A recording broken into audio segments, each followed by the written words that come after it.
Jam 10.15 pagi, jam 10.15 pagi melalui pintu K6. Pintu 5 at 10.15. Kita orang baru sampai kat Gallery 2, nak check in dulu.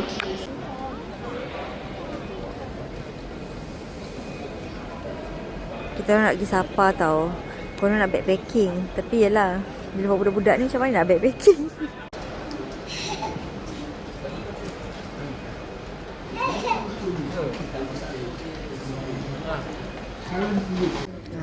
Duduk sini.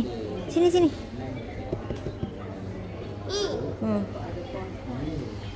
Kat depan Minus. Gate kita orang gate 12. Kita dah bergerak ke Hanoi Airport Now Bai. Perjalanan 3 jam.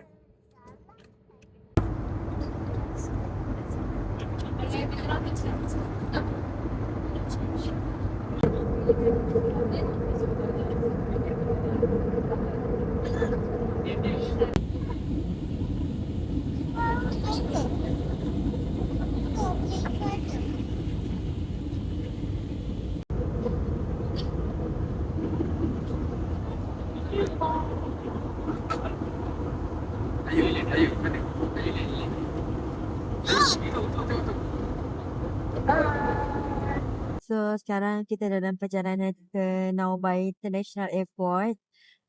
Flight kita orang pukul 12.30 tadi. Berjam perjalanan sampai Now Bai. Lepas tu nanti dah ada driver yang tunggu sana. Yeah, so this is the kita orang punya airport transfer. And so kita orang dalam airport transfer daripada Now Bai International Airport. Korang boleh ambil dekat Kelo, harga dalam RM58 je. Masa 45 minit nak pergi ke train station. So kita orang sekarang dekat highway diorang. Jadi memang nampak lah vibe different daripada Malaysia. Memang takkan sama kan. Cuma yang best yang aku suka, dia punya macam ni, kalau korang pas nampak lah. Kereta apa tu? Oh, comelnya. Kalau korang nampak kan, dia punya motor dengan kereta kat highway, dia pagar tau. So, safety gila. Okay, korang tengok kat sini kan. Korang takkan nampak orang pakai full helmet. Semuanya half helmet macam ni. Tak pakai helmet pun ada.